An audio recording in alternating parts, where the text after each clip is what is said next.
এই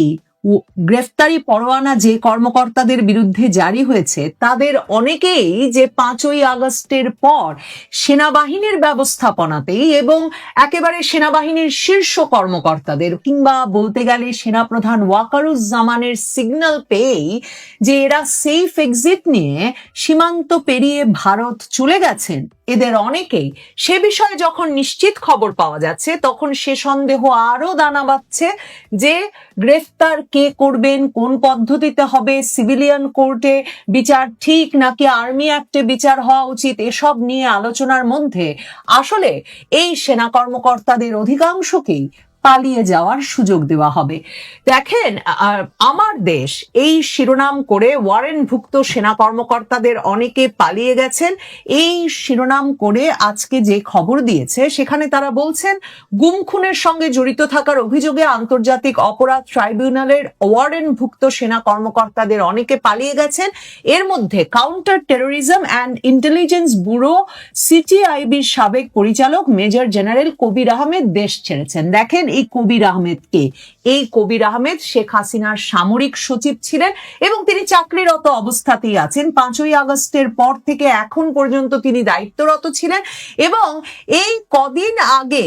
তাকে রাষ্ট্রদূত করে মেজর জেনারেল কবিরকে পররাষ্ট্র মন্ত্রণালয়ে পাঠানোর নির্দেশনা জারি করা হয় সেপ্টেম্বরের 23 তারিখ এবং সেপ্টেম্বরের 23 তারিখ এই মেজর জেনারেল কবির আহমেদকে যেমন পররাষ্ট্র মন্ত্রণালয়ে রাষ্ট্রদূত করে পাঠানোর সিদ্ধান্ত হয়, তার মানে তাকে একটা স্বাভাবিক প্রক্রিয়ায় বিদেশে পাঠিয়ে নিরাপদ অবস্থানে পাঠিয়ে দেওয়ার চেষ্টা সরাসরি সেনাবাহিনী এবং সরকারের তরফে ছিল, সেটা কিন্তু একেবারে নিশ্চিত। সেই মেজর জেনারেল কবির আহমেদকে যেমন রাষ্ট্রদূত করে পাঠানো হয়েছিল, ঠিক তেমনি মেজর জেনারেল শেখ মোহাম্মদ সরওয়ার হোসেনকেও রাষ্ট্রদূত করে সে সময় পররাষ্ট্র মন্ত্রণালয়ে পাঠানো হয়। আগস্টের পর এই সরওয়ার হোসেন, মেজর জেনারেল সরওয়ার, তিনিও ডিজিএফআই এর পরিচালক হিসেবে কাজ করেছেন, তাকে পাঠানো হয়েছিল চা বোর্ডের চেয়ারম্যান হিসেবে। এই দুজনকে কবির আহমেদ, যিনি ডিজিএফআই এরও মহাপরিচালক পদে ছিলেন, এই দুজনকে কিন্তু তার মানে এই যে বাঁচানোর প্রক্রিয়াটা সেটা খুব স্পষ্ট হয়ে ওঠে। এখন সেনাবাহিনী সূত্রে খবর পাওয়া যাচ্ছে, মানে আমি যতটুকু খবর পেয়েছি তাতে আমি জানতে পারছি যে সেনাবাহিনীর তরফে গতকাল রাত 12টা থেকে এই মেজর জেনারেল কবিরের বাসাকে নজরদারির আওতায় আনা হয়েছে, কারণ সেনাবাহিনীর ভেতরে এই সিদ্ধান্তটা এখন একেবারে শীর্ষ পর্যায়ের জেনারেলরা নিজেরা আলোচনা করে, মানে সেই 8 তারিখ থেকেই তো অস্থিরতা। 24 জন সাবেক আর বর্তমান সেনা কর্মকর্তার বিরুদ্ধে যখন মামলা হয়ে গেল তখন থেকেই তো জেনারেলদের মধ্যে 56 জন জেনারেল, সেনাপ্রধান ওয়াকার, এদের মধ্যে অস্থিরতা মানে ক্রমাগত বিভিন্ন বৈঠক চলছে। সেসব বৈঠকে সর্বশেষ সিদ্ধান্তে এই বিষয়টি আলোচিত হয়েছে, কিন্তু জেনারেলদের একটা ভাগ যারা বিচারের পক্ষে তারা কিন্তু বলেছেন যে যদি বা সিভিলিয়ান কোর্টে বিচার হয়, প্রথম যে পদক্ষেপটি নেওয়া উচিত সেটা হচ্ছে আর্মির, সেনাবাহিনীর এই ওয়ারেন্টভুক্ত গ্রেফতারি পরোয়ানা যাদের বিরুদ্ধে জারি হয়েছে, যাদের বিরুদ্ধে গুম খুন হত্যা নির্যাতনের অভিযোগ এসেছে, এদেরকে গ্রেফতার করে ফেলা উচিত, আর কাউকে সেফ এক্সিট দেওয়া উচিত না। এবং জেনারেলরা কেউ প্রকাশ্যে ওই বৈঠকে সেফ এক্সিটের পক্ষে কিন্তু মন্তব্য করেন নাই। তাহলে মানে সেনাবাহিনীর ভেতরে অন্তত আনুষ্ঠানিক আশাবাদটা হচ্ছে যে গ্রেফতারি পরোয়ানা জারি হয়েছে যাদের বিরুদ্ধে, তাদের সেনাবাহিনীর তরফে গ্রেফতার করে সেনা হেফাজতে নিয়ে আসা হবে এবং তারপর সিভিলিয়ান প্রশাসনের কাছে হস্তান্তর করা হবে। কিন্তু মেজর জেনারেল কবির আহমেদ নাকি এই সময়ে এসে পালিয়ে গেছেন। দেখেন, সেনাবাহিনীর তরফে বলা হচ্ছে যে গতকাল রাত 12টা থেকে তারা নজরদারিতে রেখেছে মেজর জেনারেল কবির আহমেদের বাসা, কিন্তু তিনি ওই বাসায় আছেন কিনা তা নিয়ে সন্দেহ আছে। বরং সেনাবাহিনীর ভেতরেই এই গুজব এখন তুঙ্গে যে সেনাবাহিনীর ব্যবস্থাপনায় রীতিমতো সেনাবাহিনীর গাড়িতে করে তিনি তামাবিল সীমান্ত দিয়ে পার হয়ে গেছেন। দেখেন, মেজর জেনারেল কবির আহমেদ কিন্তু প্রথম নন যিনি সেনাবাহিনীর ব্যবস্থাপনায় সেফ এক্সিটের নিয়ে তো অনেক আলাপ হচ্ছে, মানে সেনাবাহিনীর ব্যবস্থাপনায় সীমান্ত পাড়ি দিয়েছেন এবং ওই পাশে ভারতীয় সেনাবাহিনী, ভারতীয় সেনা গোয়েন্দা সংস্থা, ভারতীয় সেনাবাহিনীর সম্পূর্ণ ব্যবস্থাপনায় এই সেনা কর্মকর্তাদের, মানে বাংলাদেশের কর্মরত সেনা কর্মকর্তাদেরকে এক রকমের হস্তান্তর করা হয়েছে তাদের কাছে। দেখেন, এর আগে ডিজিএফআই এর যিনি ডিজি ছিলেন শেখ হাসিনার আমলে, জেনারেল আকবর, তিনি চলে গেছেন। এই জেনারেল আকবরের এখন দেখা যাচ্ছে গুম কমিশন থেকে যে প্রামাণ্যচিত্র বের করেছে, সেই প্রামাণ্যচিত্র দেখলে আপনারা দেখবেন গুম কমিশনেও কিন্তু জেনারেল আকবর সাক্ষ্য দিয়ে গিয়েছিলেন। যেই সাক্ষ্যে তিনি বলেছেন যে সালাউদ্দিন কাদের চৌধুরীর ছেলেকে যখন আটকে রাখা হয়েছিল আয়নাঘরে, তখন তিনি শেখ হাসিনাকে বোঝানোর চেষ্টা করেছিলেন, কিন্তু কোনো লাভ হয় নাই, হুম্মাম কাদের চৌধুরীকে আটকেই রাখা হয়েছিল। এবং এমন তিনি তাকে যখন প্রশ্ন করছেন প্রশ্নকর্তা যে শেখ হাসিনা কি চাইলে পারতেন হুম্মাম কাদের চৌধুরীকে ছেড়ে দিতে, তখন জেনারেল আকবর বলছেন, কি বলছেন, প্রধানমন্ত্রী চাইলে কি না হয়। সেই জেনারেল আকবর তার মানে আগস্টের পরে কিন্তু সেনাবাহিনীতে তিনি নিরাপদে থাকবেন বলে ভেবেছিলেন, এবং গুম কমিশনে সাক্ষ্য দিয়ে,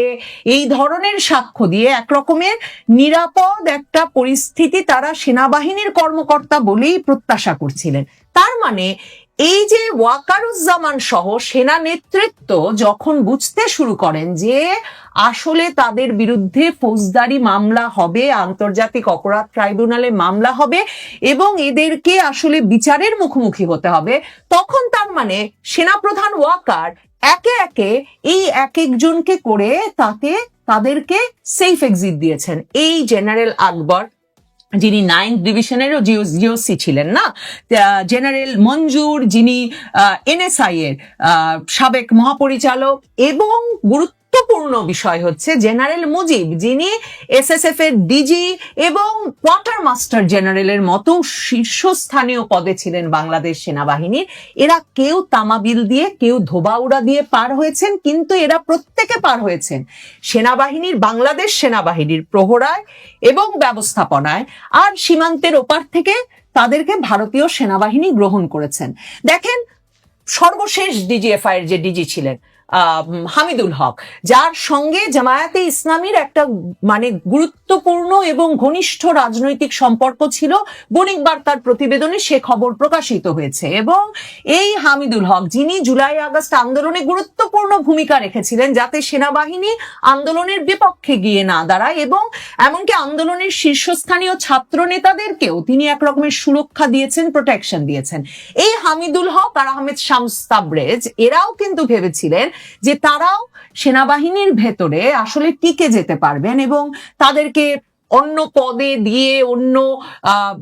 জায়গায় ট্রান্সফার করে সেই ব্যবস্থাটা রাখার চেষ্টা হচ্ছিল। হামিদুল হককে এমনকি অন্তর্বর্তীকালীন সরকারের কোনো উপদেষ্টা এত ঘনিষ্ঠ মনে করতেন যে তাকে রাষ্ট্র গঠনের আমন্ত্রণ পর্যন্ত এসব নিয়েও আলাপ করতেন তার সঙ্গে, ওয়াকারুজ্জামানের সঙ্গে যেমন আলাপ হতো। সেই অবস্থায় হামিদুল হক এবং আহমেদ শামস তাবরেজকে প্রথম কিন্তু বাধ্যতামূলক অবসরে পাঠাতে হলো সেপ্টেম্বর মাসেই ওয়াকারুজ্জামানের, কারণ তিনি টের পেলেন যে এদের কেউ তিনি রক্ষা করতে পারবেন না। এবং এখন ধারণা করা হয় এই হামিদুল হকও, আহমেদ শামস তাবরেজের অবস্থান সম্পর্কে আমি জানি না, কিন্তু হামিদুল হকও এখন ভারতে আছেন, সেটাও কিন্তু অনেক সূত্র খুব মানে নিশ্চিতভাবেই নিশ্চিত করছেন। কিন্তু তারা যে দুজনের কেউ দেশে নাই সেটা নিশ্চিত, মানে ভারতে আছেন এক পক্ষ বলেন, আরেক পক্ষ বলেন যে হামিদুল হক যেহেতু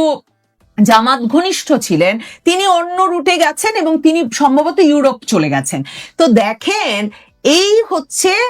গ্রেফতারি পরোয়ানা জারি হওয়া সেনা কর্মকর্তাদের অবস্থা। তো তাহলে গ্রেফতারি পরোয়ানা জারির পর এখন যে জেনারেলেরা সিদ্ধান্ত নিলেন এবং ওয়াকারকে বললেন যে আপনাকে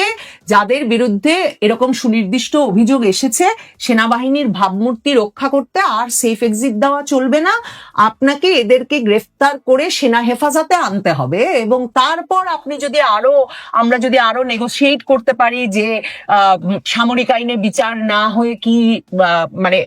সিভিলিয়ান আদালতে বিচার না হয়ে কি আমরা সামরিক আইনে বিচার করতে পারি কিনা, এই বিষয়গুলো নিয়ে আরো আলাপ চলতে পারে, কিন্তু এখন সেনা হেফাজতে আনতে হবে। এবং যার সূত্র হিসেবে, যার প্রতিক্রিয়া হিসেবে মেজর জেনারেল কবিরের বাড়িতে নজরদারিতে পাঠিয়ে দেওয়া হলো, কিন্তু অন্যদিকে মেজর জেনারেল কবির নাকি তামাবিল সীমান্ত দিয়ে পার হয়ে গেলেন, সেটা আবার সেনাবাহিনীই বলছে। তো আপনারা ভাবেন একজন সেনা কর্মকর্তার এই চলে যাওয়াটা কিন্তু, কিংবা সেনা নজরদারিতে থাকা অবস্থায় বেরিয়ে যাওয়াটা কিন্তু একেবারে শীর্ষ পর্যায়ের ইঙ্গিত ছাড়া, সমর্থন ছাড়া এবং তাদের সিদ্ধান্ত ছাড়া সহজ নয়। কাজেই এ থেকে এই প্রশ্নগুলো বারবারই উঠছে যে আসলে সেনা কর্মকর্তারা যাদের বিরুদ্ধে গ্রেফতারি পরোয়ানা জারি হয়েছে, এবং বুধবার গ্রেফতারি পরোয়ানা জারি হওয়ার পরেই বৃহস্পতিবারই কিন্তু সকল বাহিনীর সদর দপ্তরে এই গ্রেফতারি পরোয়ানা পৌঁছে দেওয়া হয়েছে, কিন্তু সত্যি শেষ পর্যন্ত এই সেনা হেফাজতে কতজনকে নিয়ে আসা যাবে, কতজন এখনো আছেন গ্রেফতার হওয়ার জন্যে বা গ্রেফতার হওয়ার মতো পরিস্থিতিতে বা বাংলাদেশ সীমান্তের ভেতরে, প্রশ্ন উঠছে যেই সেনা কর্মকর্তারা শীর্ষস্থানীয় এই জেনারেলেরা যে বাংলাদেশের সীমান্ত পেরিয়ে ভারতে গিয়ে আশ্রয় নিচ্ছেন, তো সেক্ষেত্রে বাংলাদেশের স্পর্শকাতর অনেক তথ্য, সিদ্ধান্ত এবং নানা রকম খবর ভারতের কাছে পৌঁছে যাচ্ছে কিনা, ভারতের সঙ্গে এই মিলে এই সাবেক সেনা কর্মকর্তারা এখন কি সিদ্ধান্ত গ্রহণ করছেন, আওয়ামী লীগের শীর্ষ নেতৃবৃন্দ তো আছেন বটেই ভারতে, এই প্রশ্নগুলো কিন্তু খুব ইন্টারেস্টিং এবং খুব মানে নানাভাবে ভাববার আছে যে কি করছেন সাবেক সেনা কর্মকর্তারা ওই পারে গিয়ে, এবং কি মানে ভারত সরকারই বা তাদের সঙ্গে কি করছেন, ভারত সরকারের অতিথি শেখ হাসিনাই বা এই সেনা কর্মকর্তাদের সঙ্গে যারা তার সবচেয়ে ঘনিষ্ঠ সেনা কর্মকর্তা, সেই সেনা কর্মকর্তাদের সঙ্গে দল সংগঠন, রাজনীতিতে ফেরা,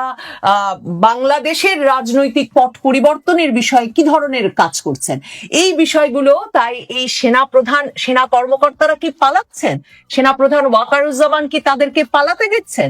আদৌ কি যাদের বিরুদ্ধে গ্রেফতারি পরোয়ানা জারি হয়েছে তাদের কেউ গ্রেফতার হবেন, আর যারা তাহলে গ্রেফতার হবেন তারা